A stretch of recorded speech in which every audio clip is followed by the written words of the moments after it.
நம்ம இன்றைக்கி என்ன பார்க்க போகிறோம்னா ரவை உப்புமா உதிரியாக செய்வது எப்படின்னு பார்க்கலாம். வாங்க வீடியோக்குள்ளே போகலாம். ஸ்டவ் பற்ற கடாயில் போட்டிருக்கேன். 1 டம்ளர் ரவை எடுத்துருக்கேன். நல்லா வறுத்து எடுத்துக்கலாம். வறுத்த ரவை ஆற வச்சுக்கலாம். இப்போ ஸ்டவ் பற்ற கடாயில் எண்ணெய் ஊற்றிருக்கேன். கடுகு தும்பை போட்டிருக்கேன். கடலைப்பருப்பு உளுந்து போட்டிருக்கேன். பருப்பு நல்லா செவுக்கட்டும். கருவேப்பிலையும் போட்டிருக்கேன். 2 வெங்காயம் குட்டி குட்டியாக கட் பண்ணி வச்சுருக்கேன். 2 பச்சை மிளகாய் கட் பண்ணி வச்சுருக்கேன். அதையும் போட்டு வதக்கிக்கலாம். தேவையானவங்களுக்கு சால்ட்டு போட்டுக்கலாம். கல் உப்பு போட்டால் கரையாது. ஏன்னா தண்ணி கொஞ்சமாக தான் ஊற்ற போகிறோம். திட்டமாக சால்ட்டு போட்டுக்கலாம். இப்போ நல்லா செவந்துருச்சு. 1/4 டம்ளர் தண்ணி தான் ஊற்ற போகிறேன். பாருங்க, கொஞ்சமாக ஊற்றிருக்கேன்.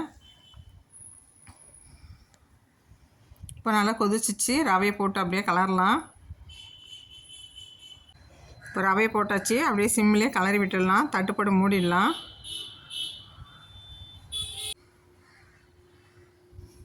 நல்லா கலரி விட்டாச்சு.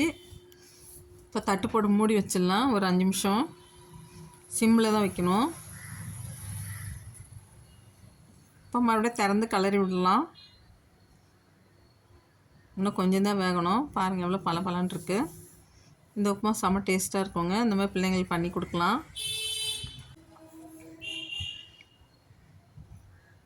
உப்புமா இப்போ வெந்துடுச்சு. பிளேட்டில் மாற்றிக்கலாம்.